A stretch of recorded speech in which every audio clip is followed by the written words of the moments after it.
Sí. Que Eder nos comente quién va a ser, o Carlos. Ah, no.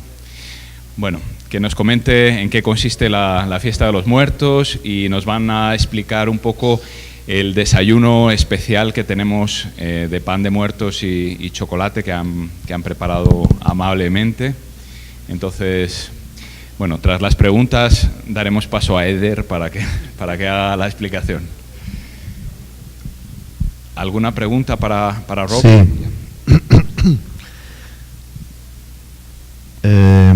Mi pregunta refiere un poco al volumen de trabajo y al volumen del equipo que requiere armar este programa técnico que es construir el MRB.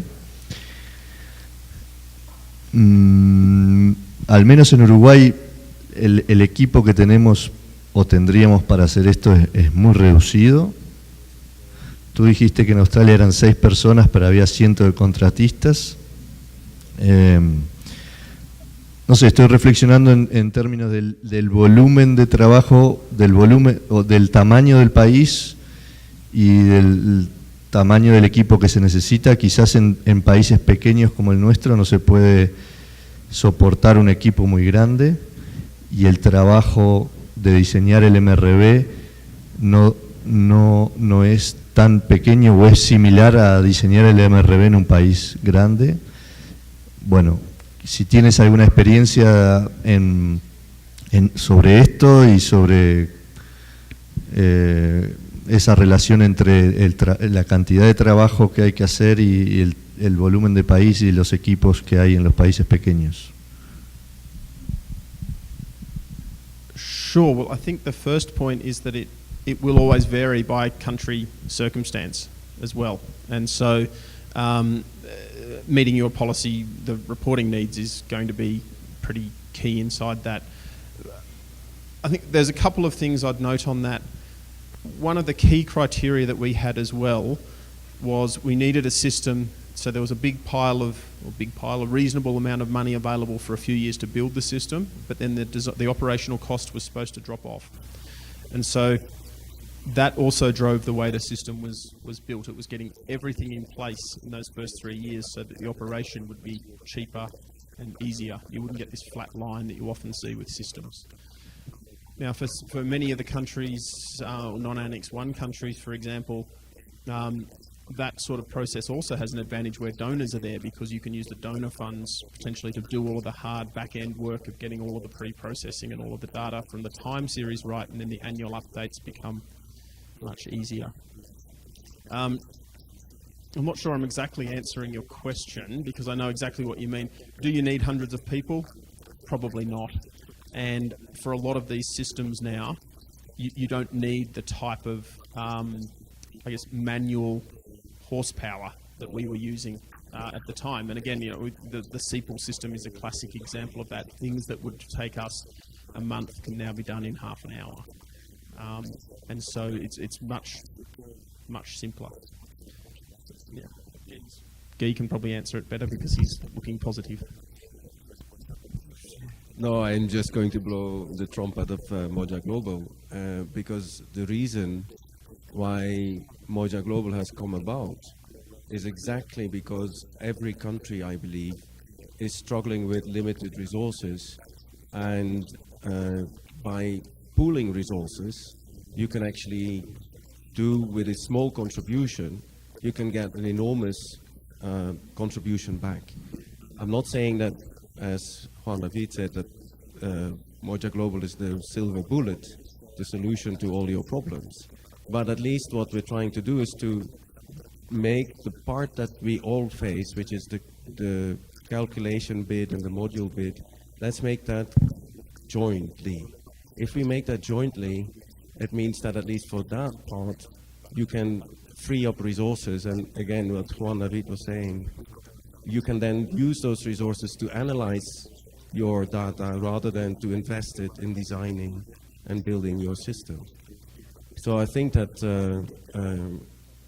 it's not going to sort of bring back the team from 100% to 20%, but at least it will reduce the need for expertise that is in very short supply to make sure that you can use that expertise for the key progress that your country wants to make.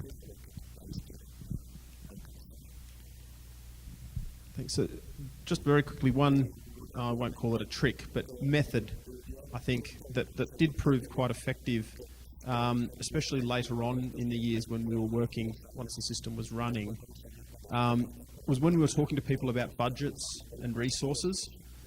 We didn't frame it in terms of here's what we need to deliver these things that we think are important. We started framing it the other way. We started framing it in terms of here's what you want to do as the policymakers. If you want that, these are the costs. If you don't put the resources in, that's absolutely fine because that's your policy direction. But these are the risks that you're exposing yourself to, and here are the things that you won't be able to measure, and here's what we can't do. Turning the discussion around like that with policymakers in Australia anyway was really effective because suddenly they were being forced to make decisions on what they wanted or didn't want and what they needed to cut. And you would often find that you would then get more resources than if you asked it the other way around. And it also helped bring them back into the discussion. So if you feel that if you're unable to deliver something, it's really just saying straight up, we can't deliver that with this resource. What else do we need? So I'm not sure if that helps, but that method worked very well.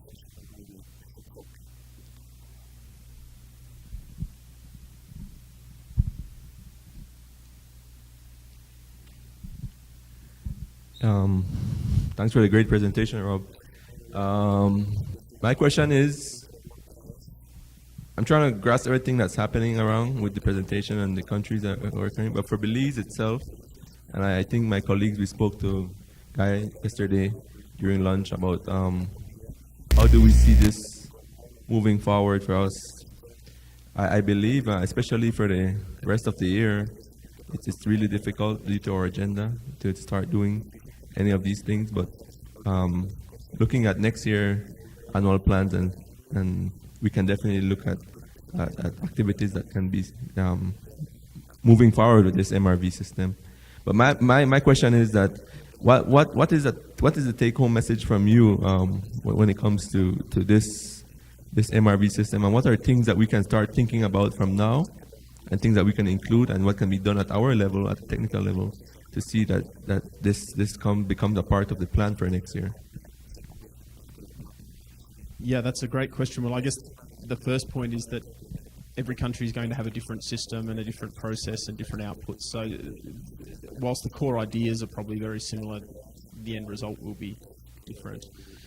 I mean, this is what the exercises from the last 2 days have been trying to get to. So I think if you're starting to think about it, it's really gaining that, starting to try to speak much more to the policymakers and to the people and figuring out what exactly it is that you need to report and when. Because once you have that in your mind, then you can really start mapping out how it all needs to work.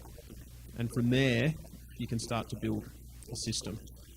I guess one of the other things that's really useful, it's often in those some boring management books you tend to find at airports, where you get one of those, a simple 4-box table, and you have not urgent, urgent, important, not important. And we used to find it was quite useful when something came up to try to stick it in one of those 4 boxes. And quite often when you thought about it, you would find out that it was urgent but not important, and how could you drop it? And that really helps when you've got these things happening, because I'm sure all of you have felt it, and I've certainly saw a lot of it over the time where people are throwing questions at you all the time, and you never get a chance to actually take the system where you need to take it. And so I think the key thing is thinking about how do you get to that point and not just constantly being in a reactive state.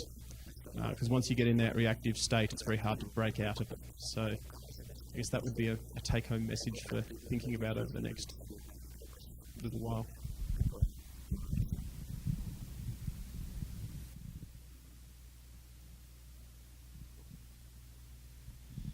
Bueno, creo que vamos a parar aquí para esta presentación que va a ser Eder ahora mismo.